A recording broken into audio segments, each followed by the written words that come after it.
വിശ്വേശം മാം ത്രിപദമിഹ Kim യാചസേ ബാലിശസ്ത്വം സർവാം ഭൂമിം വൃണു കിമമുനീത്യാലപത്വാം സദൃപ്യൻ യസ്മാദർപ്പാത് ത്രിപദപരിപൂർത്യക്ഷമക്ഷേപവാദാൻ ബന്ധം ചാസാവഗമദതർഹോപി ഗാഢോപശാന്ത്യൈ. പദാനുപദം.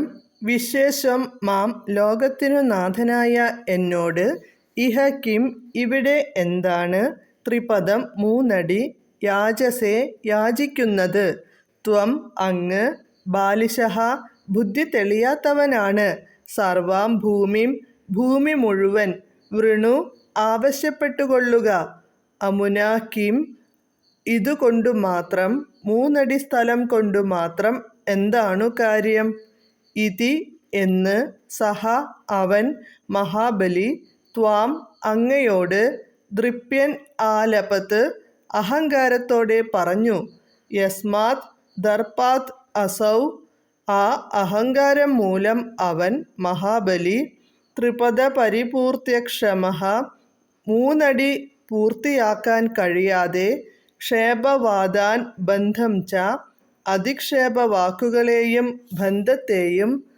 അതദർഹഃ അപി അത് അർഹിക്കുന്നവനല്ലെങ്കിലും, ഗാഢോപശാന്ത്യൈ ഗാഢമായ ഉറച്ച ഉപശാന്തി അടക്കം ഉണ്ടാക്കാനായി, അഗമത് അനുഭവിച്ചു.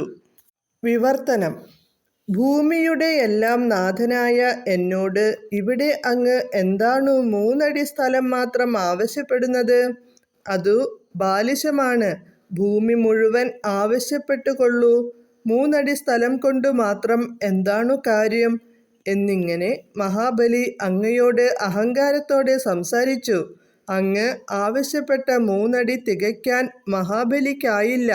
ഭഗവത് ഭക്തനായ മഹാബലി അധിക്ഷേപ വാക്കുകളും ബന്ധനവും അനുഭവിക്കാൻ അർഹനല്ലെങ്കിലും, അല്പമാത്രമായ അഹങ്കാരത്തിൻ്റെ ഫലമായി അത് അനുഭവിക്കേണ്ടി വന്നു. തികച്ചും മനസ്സടക്കത്തോടെ അദ്ദേഹം അത് അനുഭവിക്കുകയും ചെയ്തു. ഹരേ കൃഷ്ണ. ഹരേ കൃഷ്ണ ഹരേ കൃഷ്ണ കൃഷ്ണ കൃഷ്ണ ഹരേ ഹരേ, ഹരേ രാമ രാമ രാമ ഹരേ ഹരേ.